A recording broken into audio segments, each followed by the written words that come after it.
you're good, Dr. Olsen. All right, well, good afternoon. My name is Samantha Goyard, and I am the Executive Director of the Northwest Tennessee Local Food Network. We are very excited about this conversation and the guest speakers that I'm about to introduce. The Local Food Network is located in Northwest Tennessee, and our mission is to catalyze actions that are increasing access to a thriving and equitable local food system. As part of our mission, we like to host these virtual and in-person sometimes meetups, but we are very excited about this, that we can reach a broader audience and have this discussion about food is medicine. So we are hosting this meetup too as part of a project that we're working on. It's called the Grow Food Challenge, and this challenge is very replicable, and we are open to sharing whatever information and resources we have. But the Grow Food Challenge premise is pretty much to, as it implies, grow your own food. And there's monthly submissions and prizes of photos, and then our grand prize is a freezer full of locally grown beef. But without further delay, we wanted to prove today through our conversation and our guest speakers that food really is medicine, and it's the first method of both treatment and prevention of chronic disease, and that should also be included in with a healthy diet. So we're here to learn from our guests and share ideas about why this is important, and also discuss how to increase access to fresh, healthy foods for everybody. Our first guest speaker will be Dr. Patrick Olsen from Plant-Based Utah. Dr. Olsen is an orthopedic surgeon at the Rosenberg Cooley Metcalf Clinic in Park City, Utah, and he obtained a Master of Public Health and Doctor of Medicine degrees at the University of Utah School of Medicine. Dr. Olsen completed his orthopedic residency at Dartmouth Hitchcock Medical Center in New Hampshire, and he has a master's in healthcare leadership at Dartmouth Institute for Healthy Policy and Clinical Practice. During his studies, he came across research that he's going to share with us on the benefits of whole foods and plant-based diet, and he quickly made the transition to a plant-based lifestyle. He then completed a certificate in plant-based nutrition from Cornell University. Our other guest speaker is Chandler Rosenberg, and she's the managing director of Plant-Based Utah. Chandler is the managing director there, and she also graduated from the University of Virginia with a bachelor's degree in public policy. She grew concerned with food policy issues in high school and has continued to educate herself and those around her about the problems with corporate control of the food system, food access, regenerative agriculture, and the benefits of a whole foods plant-based diet. Chandler is also the co-founder of Save Our Great Salt Lake. Amanda Cummins is also our guest speaker. She's a physician assistant, and she is part of a team that has developed a program called FARMacy West Virginia, FARM, and she is actually an internal medicine physician assistant in Wheeling, West Virginia. She is affiliated with Trinity Healthcare System, and the pharmacy pilot program, which she will be sharing with us about, was initiated in the summer of 2016 and has been growing since then. The collaboration came out of a joint concern for the health of the population of West Virginia, which leads the country in chronic diseases such as high blood pressure, diabetes, and obesity. She will share how they proved through data collection that food is medicine, and that the first method of both treatment and prevention of chronic disease should be a healthy diet. We kind of have a theme going on here. And then we have Brian Carroll, who is the Dietetics Internship Director at the University of Tennessee at Martin, and as part of the Department of Family and Consumer Sciences. He received his MS and BS from Southern Illinois University, and he has served as a dietitian in various roles since 2002. He became a recognized fellow of the Academy of Nutrition and Dietetics in 2019, and served as president of the Tennessee Academy of Nutrition Dietetics from 2019 to 2020. He also has been serving the Northwest Tennessee Local Food Network since 2016, even before we became a nonprofit, but now we are. Thanks for all of your support. And then we also have another board member with us who will be facilitating conversation. Jacquie Jones. Jacquie helps with health and wellness businesses tame the cost of marketing software as the owner of Healthy Marketing Solutions. She also plans to study functional nutrition coaching in the near future. Additionally, Jacquie served as, on the Humboldt City Schools Farm to School Planning Team in 2020 to 21 and has helped the city of Humboldt develop implementation plans for Local Foods, Local Places Technical Assistance Grant through the EPA in 2019. She is passionate about creating a just and equitable food system. So without further delay, Jacquie, I will let you take it on. All right, thank you. We'll go ahead and get started because we don't have a lot of time, we have a lot of content. So Dr. Olsen, we're here to talk about how food is medicine. So how can food be medicine? Well, I'll share with you my presentation here. Is it okay to share screen and we'll talk about that? So greetings everyone from Park City, Utah. It's so great to be here with you all. So don't hold it against me that I'm an orthopedic surgeon. So I did do my orthopedic surgery residency. I actually did a fellowship at Columbia in New York with hand surgery. But I do have the certificate at Cornell, and I have a big interest in nutrition just because of the reasons we talked about. So food is medicine. And what I want to talk to you today, because I only have about 15 minutes of my understanding, I'll try to keep it to 10, about just some data about the benefits of diet and why food really is medicine. And specifically, I want to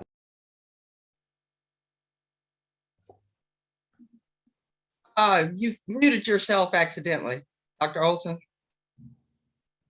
Okay, can you hear me now? Yes. Great. So I'm going to talk to you all about the benefits of a plant-based diet. So first of all, there's a lot of controversy when it comes to diet. And so with human health, what is the ideal diet for human health? Is it the Mediterranean diet? So everyone's heard about the Mediterranean diet. You know, you have a base of carbohydrates, lots of water. You allow some meat and fish and eggs. Is it the choose my plate diet? So this is the government diet where you have fruits, grains, vegetables, and protein. They changed that. So it used to be meat, if you remember, and they changed it to protein. Dairy, they've still added dairy onto that, which is a little bit of a challenging situation just because the USDA have a kind of a conflict of interest because they're there to promote meat and dairy, but they also make our nutritional recommendations. I kind of wish those two were separated.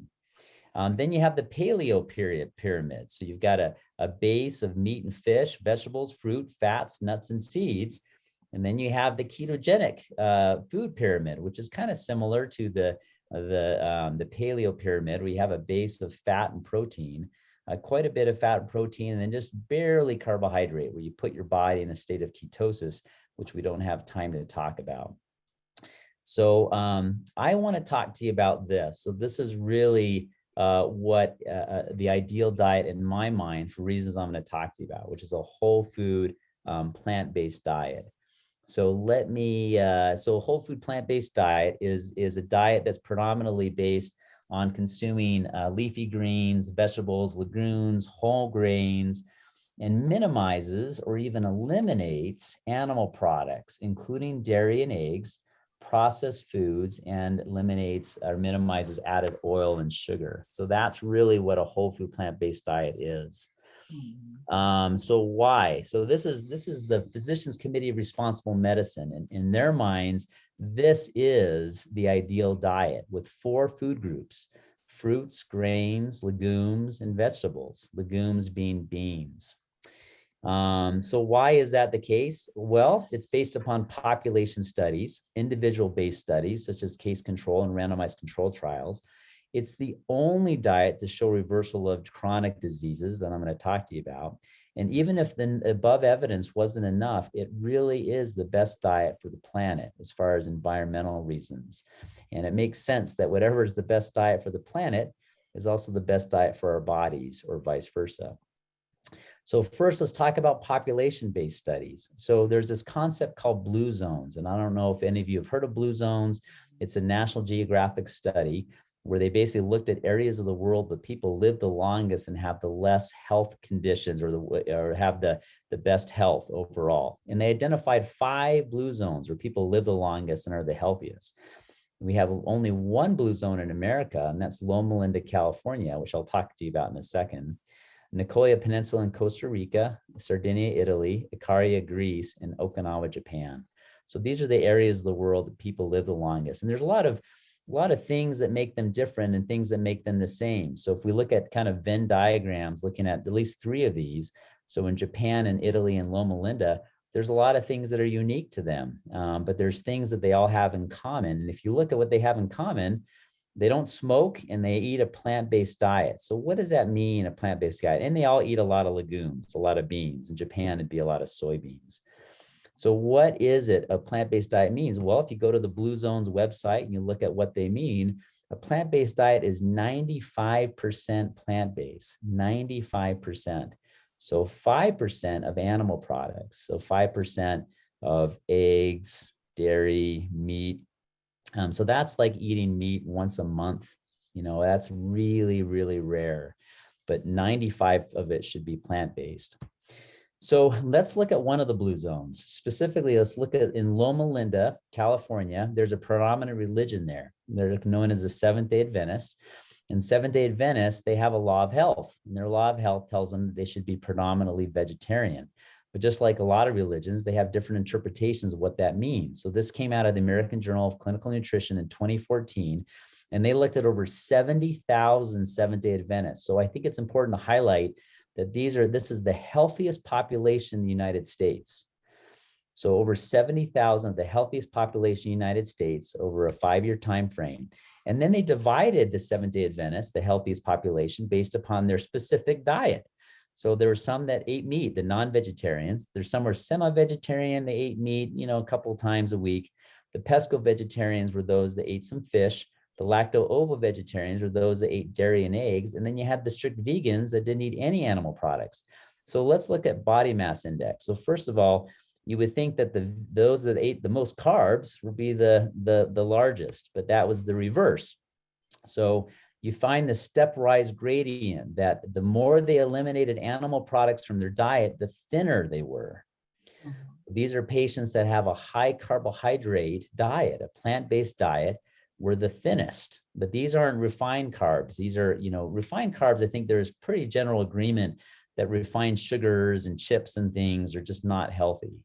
But complex carbohydrates found in whole plant foods are very healthy. And the more people eliminated plant or animal products, the thinner they were.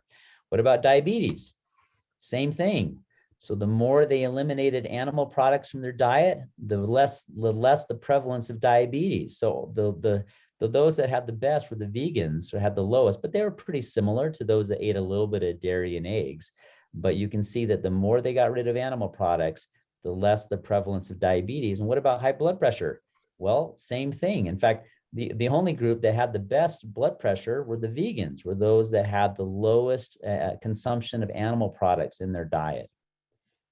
So remember, this is the healthiest population in America. Some pretty convincing evidence of over 70,000 Seventh-day Adventists showing that the more they eliminated animal products, the healthier, the thinner, the lower diabetes, and the lower their blood pressure. So let's look at a couple case control, then I have to close it up. This talk in general takes me about an hour and a half, hour or so. So we only have 10 minutes, so you can imagine what I had to skip. So let's talk about heart disease. So heart disease is our #1 killer in the US and in the world. So I'll give you an idea of this. So it's the #1 killer in the world. 17 million people die per year from heart disease. And that includes coronary heart disease as well as stroke. And it's supposed to increase significantly over the next couple of decades. Just to give you a sense of how bad it is. So this is death per day comparing COVID with heart disease. So as we know, a lot of people die from COVID, and we're kind of nearing the 1 million mark that have died from COVID in the United States. So in the high peak of COVID, about 6,000 people died a day in COVID, which is really bad. But as you can imagine, it doesn't even hold a candle to how many people die per day from heart disease. So just to give you a comparison, 50,000 people die a day of heart disease versus about 6,000 die a day from COVID. So the real danger for Americans is not so much the COVID virus as it is these characters. This is really much more deadly than it is the COVID virus. If you look at just statistics, just numbers, it's these people that are really killing more Americans than the COVID virus. So a plant-based diet is really the only diet shown to reverse heart disease. That's it. It's the only one that's shown it. And I'm going to show you an example. So this came a long time ago in 1998. So it's sad that it's taken so long to get this popular. They looked at reversing heart disease. This is Dr. Ornish, and he's out of UCSF back in 1998, demonstrated in JAMA that if people were to be on a predominantly plant-based diet, they were able to reverse their atherosclerosis, coronary atherosclerosis, compared to those that continue to eat what they were eating. Those people had twice as many cardiac events. Some really good research at a Cleveland clinic by Dr. Esselson, and we've had him come speak to us at here in Utah.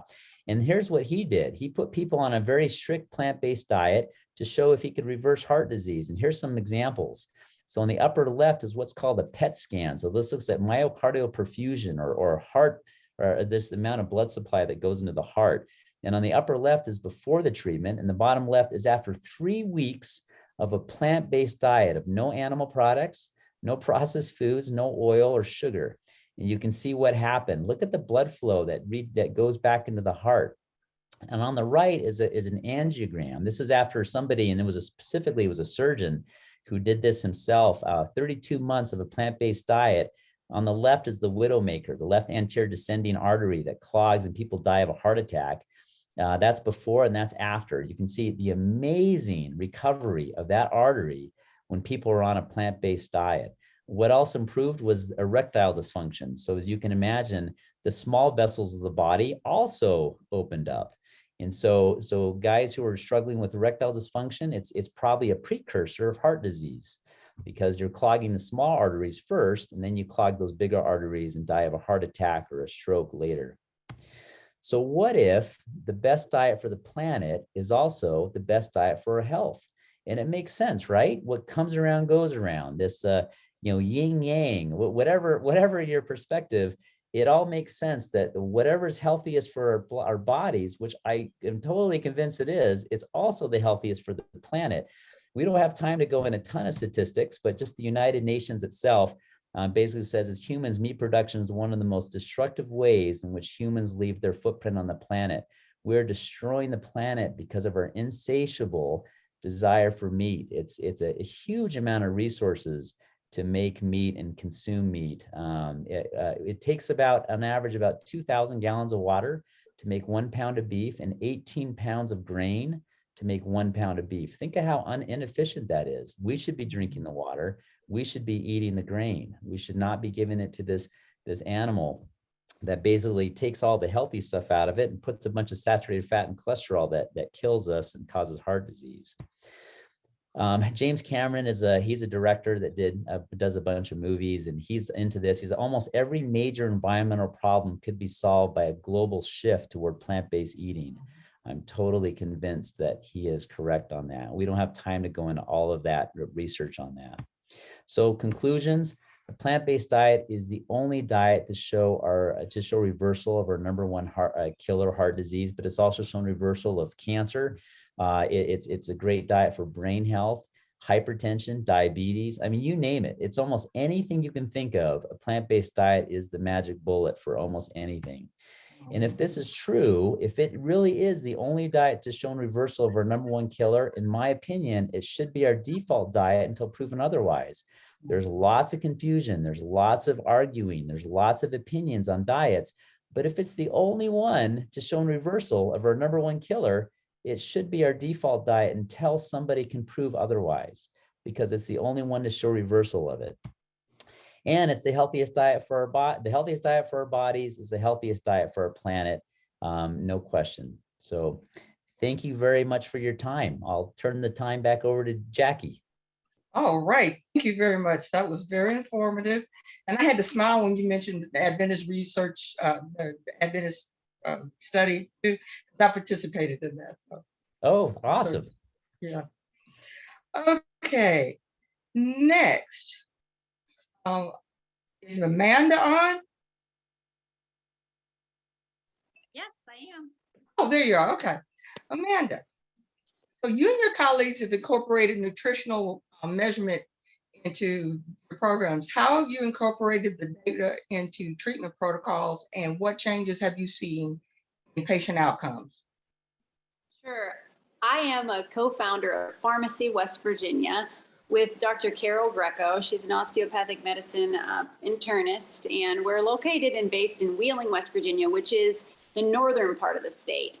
As you know, you heard earlier on, West Virginia unfortunately leads the country in rates of chronic disease, primarily diabetes, hypertension, and obesity, being the causing or, a part of that problem. So I worked my first 11 years in medicine at a free and charitable clinic for uninsured persons in West Virginia.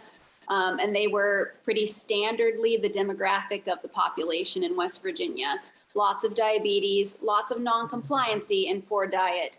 What I was doing was spending my time spitting out a script that I had learned in school and that I thought people would apply, that involved eating healthier and making those decisions for cooking healthier. And what was happening was it was falling on deaf ears. Access was a problem, affordability was a problem, and there were unaddressed social determinants of health that I had never sought to apply in my treatment of patients. So from that birthed our idea to partner with some local growers, and we drummed up enough support to loosely pull together our first pilot program of FARMacy, which was a 16-week pilot program of a 35 patient cohort. All of the patients had chronic disease, diabetes being the primary diagnosis among all of those patients. What we wanted to elicit was, did the patients need access to food? Did healthy food change their chronic disease status at all? And were we able to see this on paper? So from that, we did a pre and post program survey and pre and post program biometric data. We were able to, from the patients that participated, take their a sample from a finger prick and run a hemoglobin A1C, which for those who aren't medical, that's the lab marker that we use for diagnosis and management of diabetes.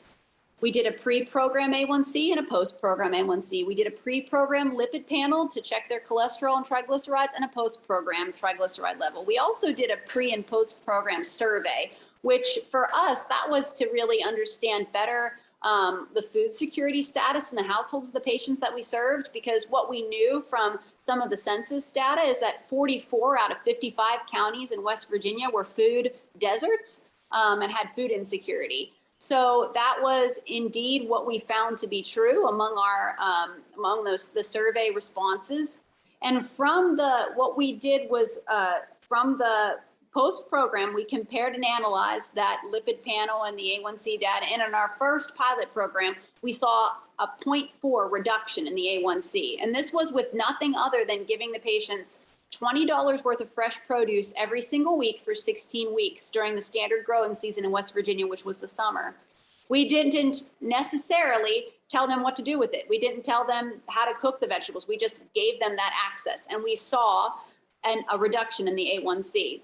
So from that initial pilot program, we've expanded, and we have 26 programs among 23 counties in West Virginia. We have a standardized data collection process, and pretty much we have 4 pillars to our program that when we're implementing a program in a county at an FQHC or through a hospital-based system, we encourage that they follow the way that we've done data collection, which is with a pre-program A1C and a post-program A1C.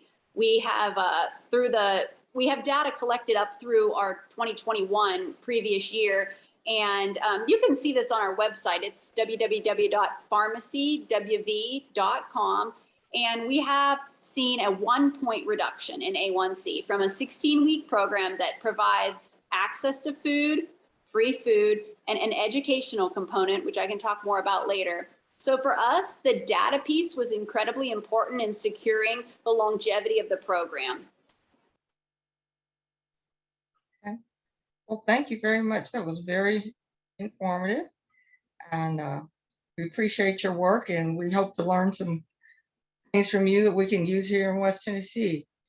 Now, Brian, how can the medical system and aid agencies understand the need, the urgency of food as medicine? I think they understand the urgency, I think where the shortfall is coming from the professional's office and some of where you all are at, and getting it out into the general public into application. And I've been doing this for 20 some years now, and I haven't figured that out. The other component to that is, let's say, for example, just to follow up on Dr. Olson's fine presentation of cardiovascular disease, if a cardiologist has a patient, any cardiologist has a cardiology patient and would like them to see a registered dietitian nutritionist, that's not reimbursed by insurance. Thank you. They pay that out of pocket, and doctors know that. Okay, so rather than put that financial burden on their patient, which they're not going to do, they just say something like eat right, eat more fruits and vegetables. Surprisingly enough, the only services that we are reimbursed for is diabetes and renal disease and gestational diabetes when it occurs with a pregnant mother. Outside of that, if somebody wants to come see us and learn how to do this, and we have the culinary skills behind us, we take all those classes, we teach them there at Martin as well. They have to pay out of pocket, so it's not going to happen. So that's where, and if you can chime in, that's where the sticking point is.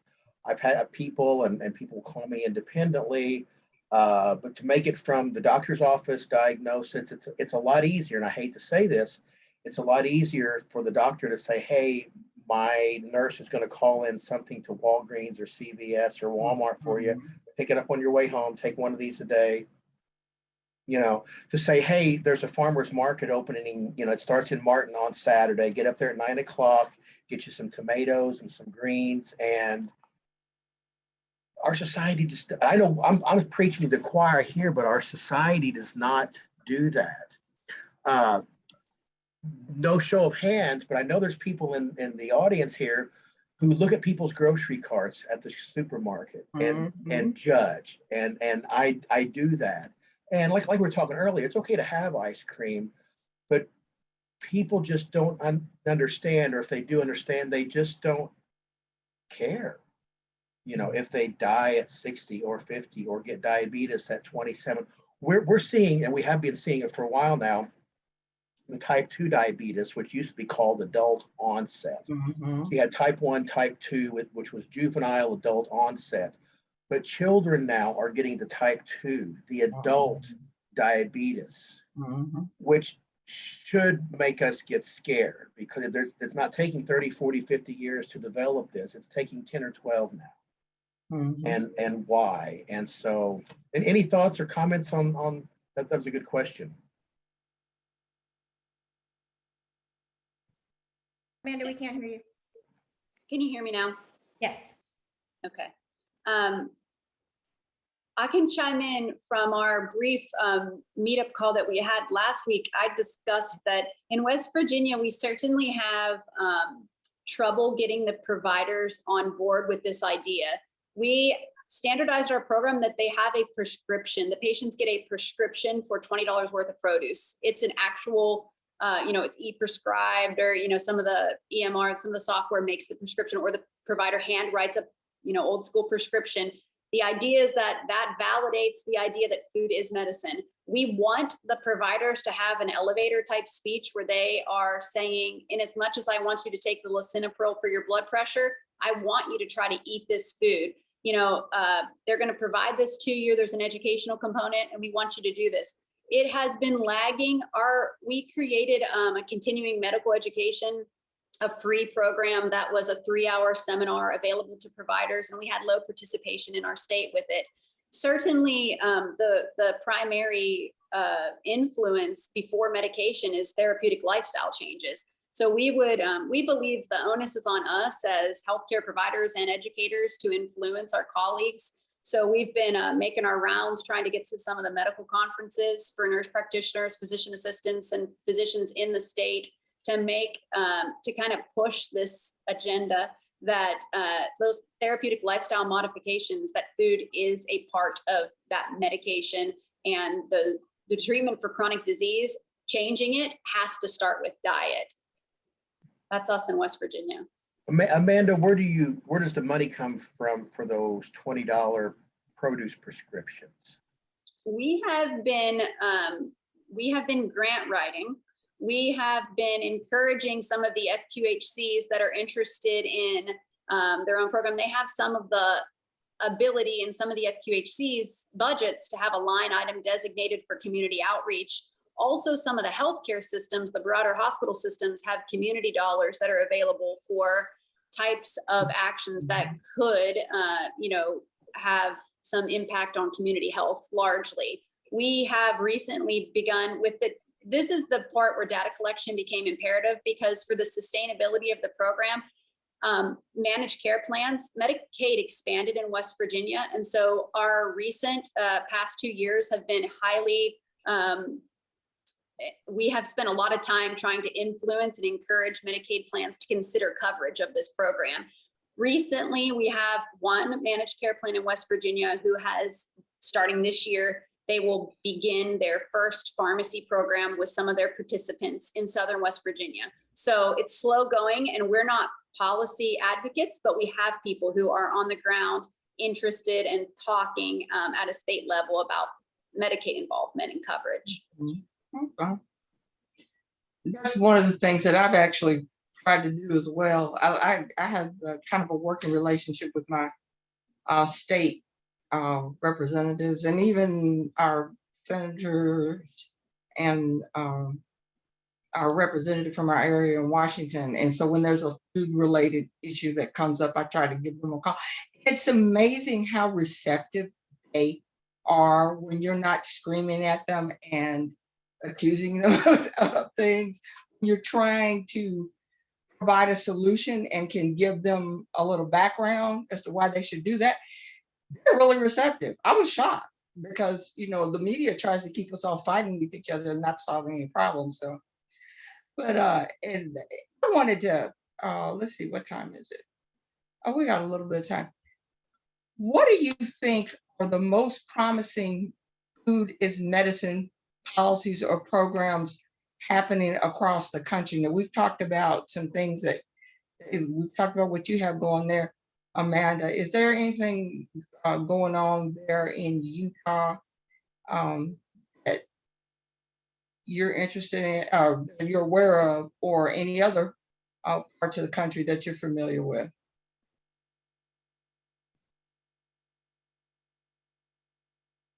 Yeah, I believe we do have a produce prescription program here in Utah, kind of at a smaller scale.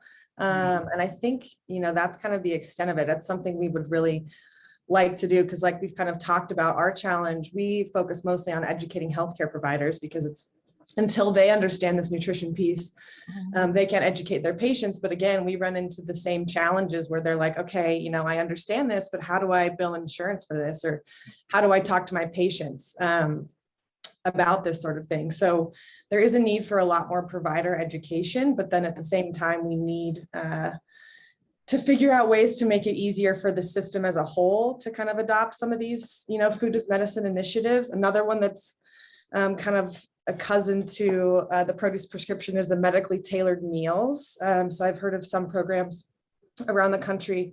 And I believe those are for patients who either can't cook for themselves, can't shop for themselves, and hospitals will kind of sign up through different partners or food providers. I know some are I actually think there's one here in Utah that's looking to partner with restaurants to do this, but they basically just send, it's like a meal delivery service. So the meals are designed by dietitians specific to whatever, health issues the patient has, and then they're delivered for a certain amount of time. But I think there are challenges to implementing this at a larger scale. And until we kind of understand this at the federal level and at the state level, and even at the, institutional hospital level, where we can kind of get some more long-term funding. I think research is a big part of it too. We do need some more robust research on these different initiatives so we can kind of make the case for long-term funding.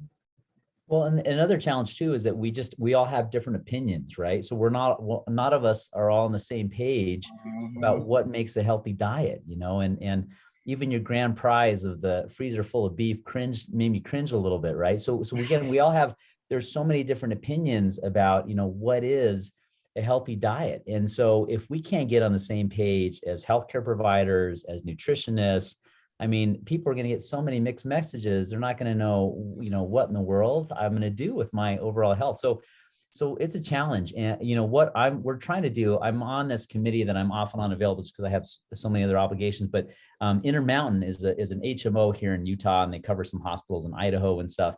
They were kind of reaching out in Nevada and things, and they're trying to come up with at least where each hospital has at least one plant-based meal on the menu for every meal. So we're not even there yet, right? I mean, I would love it if we could do that. But again, if doctors and nutritionists and others aren't even on the same page, it's just a big mess. And I think we can all agree, avoid refined carbs. We agree that's kind of bad. Avoid kind of processed foods and fried foods. But then beyond that, it gets really challenging. And there's so many different opinions. What about oil? What about fish? What about meat? What about, all these things that people are pretty passionate about with different, and good reasons. So yeah, I don't know. It's tough. It's tough to know where to go when there's so many different opinions. Yeah, I'll just chime in with another challenge and barrier here is the government, like federal level USDA funding. Most of what it's interesting because the USDA has like the My Plate and their diet recommendations on one side, but then when you look at where they're spending their money and what they're subsidizing, it's primarily all corn, which half of that goes to animal feed. Only 10% of that is used for food, and a third of that is for high fructose corn syrup. So part of the reason I believe we have so much processed food out there, I think they're saying now like the average American gets 60% of their calories from processed food. It's because that's what we're subsidizing. That's what the government's paying for. So how do we, I know the 2023 Farm Bill is coming up, and I think that's going to be a huge opportunity to kind of push for change. But until we start putting our dollars into this healthier, to support healthier food, I don't think we're going to see it on a large scale. Well, have you noticed the same thing that I've noticed, that a lot of the change has actually come from the public by being, because we have a consumer-driven economy. Yeah. And I think we have a hard time helping the public understand the urgency of the changes that need to be Jackie, made. I think you nailed it. I think that's where the change is going to come from, is the public. It's grassroots efforts, because we with Plant-Based Utah, we try to get to the healthcare providers. So we offer CME credits. We have a conference every year here at Park City Hospital. We did it down in Salt Lake 1 year because we had over 400 people wanted to come. But we offer CME credits and everything, but you don't know how hard it is to get actual doctors to come. And it's the public, when they start hearing about these things, they're saying, wow, I didn't know you can reverse diabetes and heart disease on a plant-based diet. I want to know, I want to learn about this. And I think that's where the change is going to come from, is grassroots, people wanting that change. But, doctors, we don't get very much nutrition in medical school, very little nutrition. And even as we talked about nutritionists, they're all over the map as far as, how their opinions are and what's healthy and what's not. So it's challenging for those reasons, but I think grassroots efforts is going to be where the real change comes. And that's a challenge, like you talk at the consumer level. In Western Tennessee, if I open an office and start promoting plant-based eating, I go out of business in a week. So it's kind of like exercise. The ideal program is 45 minutes of cardio in the morning and this in the afternoon, or nothing. So is it an all or nothing? And what seems to have worked for me, let's say I get the typical Northwest Western Tennessee male who comes in to a dietitian's office eating the typical fare of the region. I'm not going to go and say, okay, throw away that freezer of beef necessarily right away. It's kind of like the trans theoretical model of change. Where are they at? And you can look that up. It's maintenance or not even thinking about it. So when I meet with people, it's sometimes as simple as whoever mentioned corn. Corn is not a vegetable. Neither are French fries. And sometimes you have to start at that basic level. And if I can just get them to eat a tomato or try something. And then maybe 5 years down the road, you know, they're saying, hey, do I actually have to have this beef or chicken? And they may never get to that point. My thinking on plant-based, and I agree with everything you've presented, Dr. Olsen, that's great, is plant-based, kind of like the Mediterranean diet. If you look at the bottom, it's all fruits and vegetables, you know, and yeah, you've got some protein animal foods up here, but if we can get people more to focus just to start there, I mean, Yeah. how many times you see somebody's plate and it's a protein source from an animal and mashed potatoes, macaroni and cheese, and another starch, and you know, we've got to work cut out for us. Yeah, I agree with you. I think the main message should be is more whole plant foods, the better. And you gotta start with where people are and work your way up. But it also depends on how you phrase it. There was a fascinating study, kind of Bible Belt area. You guys, you know, probably heard of Daniel in the Old Testament. So Daniel in the Old Testament, he did a plant-based diet. So he eliminated meat in his diet and went on a plant-based diet and had some. He talks about great health that he experienced, so much so that the king was so impressed. And so there was a study that they didn't call it a plant-based diet, they called it the Daniel diet. And when they did that, the compliance rate in kind of, I think it was, I don't know if it was Tennessee or where it was 90+% compliance rate when they called it the Daniel diet. And so look, hey, we're gonna you know, bring in some Old Testament scriptures and we're gonna talk about the Daniel diet, and people were compliant. But when you call it plant-based, or, you know, worst word is vegan. I hate that word. You can be chips and Diet Coke, and that's vegan, but that's nothing healthy, right? So it's a whole food plant-based diet. And so anyway, so it depends on how we phrase it. It depends on part of the country we're talking about. So Yeah, I also think it's really important to consider access, which is something we try to think about. Like, okay, a lot of people hear the research and they're like, great, you know, that does seem like the ideal diet, but for whatever reason, whether it's time scarcity, you know, you've got kids and you're a single parent, or you don't have access to transportation, or there's not a grocery store in your area, I think we do need to really think about these structural and kind of systemic barriers that people face to eating healthier foods. I mean, I think a lot of people want to. There was an interesting book that came out recently called How the Other Half Eats, that was written by a doctor here in Utah, Dr. Priya Fielding Singh. I think she's at the University of Utah.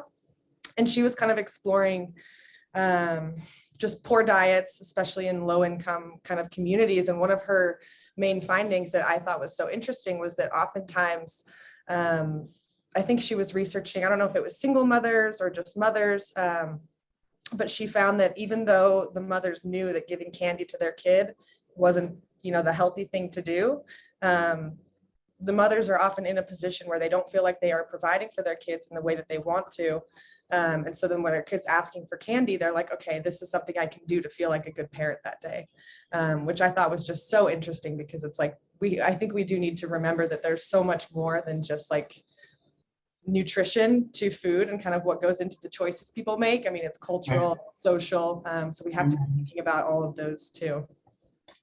Oh yeah, and the cultural component is a really big challenge, because I was able to help my father live 2 years after he was told that he would only have 6 months to live. And I had him on primarily a vegan diet, but when he would go out, he always succumbed to the pressure until right before he died. He started realizing how much better he felt when he didn't eat that garbage when he went out. So he just wouldn't eat it. Well, I really wish I would have been able to find out how much better he would have done if he had been more compliant. Hey, 2 years, that's, you know, got another 18 months. That was a pretty big deal. So yeah, can't complain too much. Caroline in the comments said, you know, how important it is to educate children. I think this really is where, you know, the cultural shift is going to start. I mean, I think it's an all the above approach. We need all these different interventions, but educating kids is so big. I think in Japan, in elementary school, kids learn about where their food comes from and kind of like every, you know, piece along the the food supply chain. And here in the US, we don't learn any of that. And so we kind of just think like, oh, it's great. You know, everything at the grocery store is great. The meat at the fast food restaurant is great. So I think, yeah, I mean, we've got a lot of education to do before we see these cultural shifts. Right. All right, let's see if we have any other. We have a question from UT Laura. Oh, go ahead. You can unmute. There we go.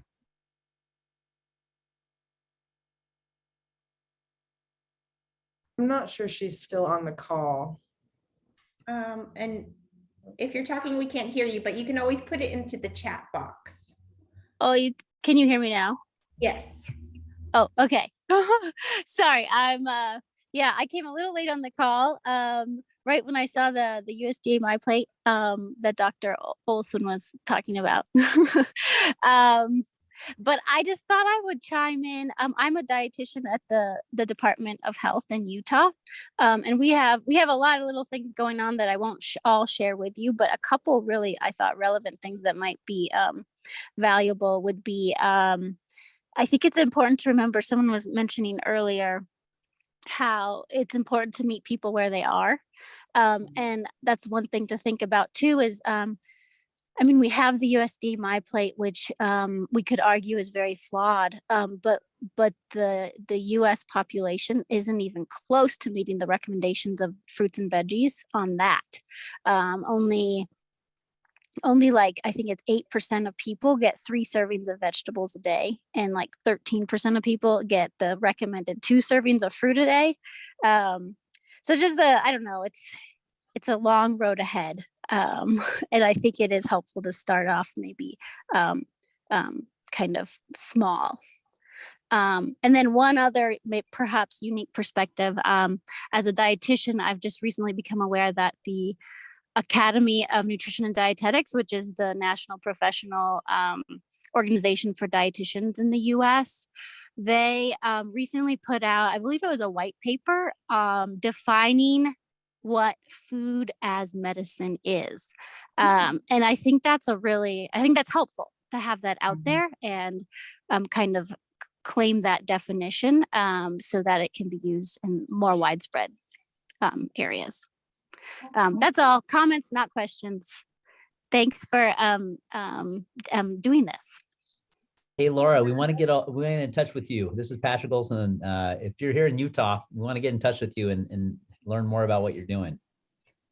Yeah, I would love that. I was thinking the same thing. Great. All right. Okay, do you see any more questions, Caroline? I would like to comment. My name is Caroline Ideas, and I'm with the Northwest Tennessee Local Food Network. I was the one that commented about the universal school lunch waiver disappearing. As far as I know, maybe some of you on this call might be more familiar with what's the current policy happening. But as I'm aware of, so let me just give you some, for those of you not familiar, maybe don't have kids in the public school system.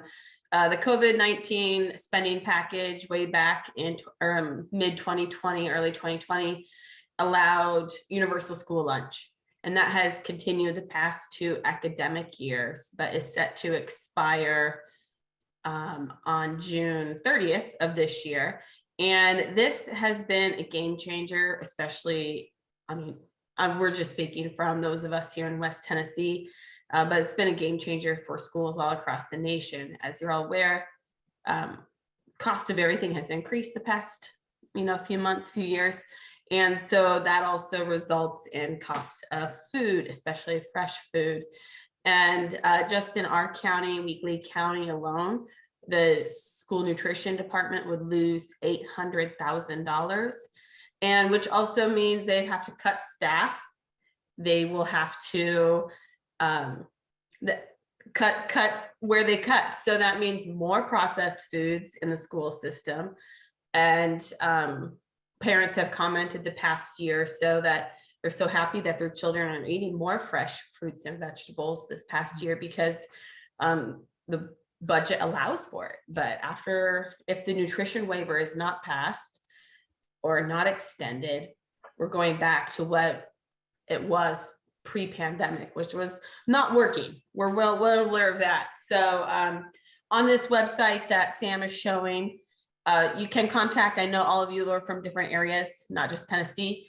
It brings you to a link that you can write an email directly to your senator or representative, and the US Senator representative, and it's called the Support Kids Not Red Tape Act. And that's for a universal school lunch. And then also what we're doing, as I mentioned too, is we have the Nourishing Connection, which we just in Weakley County in Northwest Tennessee is work with a child care center. So basically from babies until, I guess the kids aren't in daycare anymore, to grow vegetables, and there's some nutrition, education components, and also just general education components with this that we give to the daycare centers. And this past few weeks, we set out the troughs and started growing seeds and strawberries. And this is called the Nourishing Connection program. So I guess your call to action is, as we're thinking about food and incorporating, more whole foods into schools, is schools need money to incorporate those whole foods. So please check out the links that were posted. And that's all my information. Any comments, or, and if anyone on this call knows about the policies currently, please share. Yeah, Caroline, I spoke with Trista Snyder. We're good friends, and she's a great friend to our university and department. The current reimbursement rate for school lunch now under pandemic is $4, I believe, $4.60. That's going to drop down to $3.85 per lunch per child. And like you alluded to, we're still in post-pandemic prices and cost. The other thing in Tennessee that they have proposed with this new budget, like they said, it comes out in June, or proposed to be voted on in June, is they're doing away with a quote unquote coordinated school health line item, okay, which includes exercise, nutrition component, whatever. They're throwing that into the general budget. The money's there. They're just putting up here in the general budget so each school district can assign that however they want.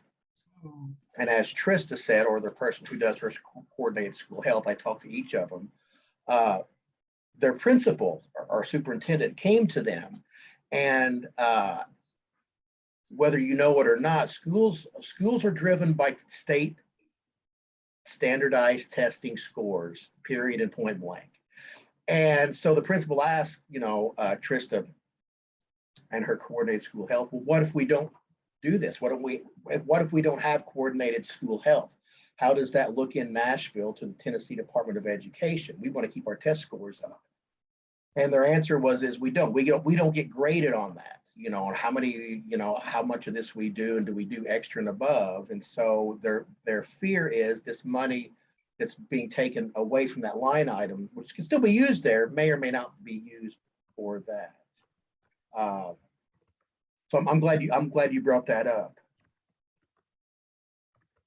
It'll definitely affect the academic performance. You reminded me when I contact people about this issue, throw that in.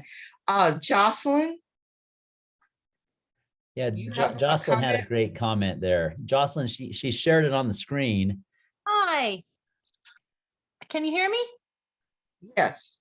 Oh, good. I've been having trouble with the bottom of my screen. So, Kaiser Permanente, back when I lived in California, they taught WFPB to a lot of doctors. And so the doctors were able to share whole food plant-based with people.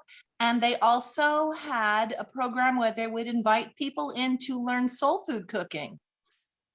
And, maybe you could just stretch it to Southern cooking and blend that in with, with the Daniel diet. It could really reach a ton more people and change more of the cultures that are around and help people be healthy instead of losing legs. I mean, really, this is crazy. Yeah, Kaiser's way above other parts of the country. They're really into the whole food plant-based diet because they've seen this research I've talked to you about. And, And I love it that they're on it. I wish other parts of the country were as good. But maybe they would share that information so that somebody around here, like FARMacy or somebody, could share with more people or give it to more dietitians or something. So this is I made a comment here. This is Randy Olson. I'm actually Patrick's father, and I'm a university professor in a school of medicine. So I think it's important to understand that part of the problem we have is our system has evolved largely as a disease treatment system with strong lobbying groups that frankly like the status quo, and they don't want to see change. So that's part of the reason why ridiculous forces seem to be in place to avoid what are quite obvious in a lot of the things that we do. And here's part of the problem that we run into. If a system, so if a doctor and a hospital and the rest are involved in treatments that are not really being reimbursed and are difficult for patients, and the only benefit really accrues to the payer, which is the insurance, all of our vectors for change are not aligned. So they're aligned in a way that is perverse. And so you get a system like Kaiser in which they're vertically integrated. And I know a lot about the Kaiser system. If they indeed decide that they're going to devote money in regards to preventative care, then that's going to help them on the insurance side of the equation. And therefore, they have desire and reasons to want to invest in that. Now, I was on a board of director of a major, one of the Blue Cross Blue Shield companies, and they do have a reason to want to try to enhance healthiness and want to pursue it. But the fact of the matter is, it's hard to put a plan together that has what they see as a reasonable return on investment to change the system with everything else that's out there. So I think that part of what we need to do is to figure out how, through society, we understand that healthiness is not the absence of obvious clinical disease, but it's a state in itself which frankly prevents the most important clinical diseases. That's the paradigm shift that I feel is critical to make. And yet, if you talk to patients about this, they have been so grown in the idea that there's a pill for everything or a simple fix, that the idea that you just can't get a prescription and have this problem or that, and that it would require some effort that actually is maybe more expensive, some exercise, some diet change. That's hard enough that most physicians without support will say it, but just saying it without other support, it doesn't go anywhere. So that's where I think something like what you're doing here and others have tried to do to get the word out and to point out that so much of what we have in chronic disease is preventable, and that quality of life, if people could start taking some responsibility, not expect the hospital medical complex to give a magic formula to make them better. And just to add to what you said, Randall, that was very, very good. I've said stuff like that for years.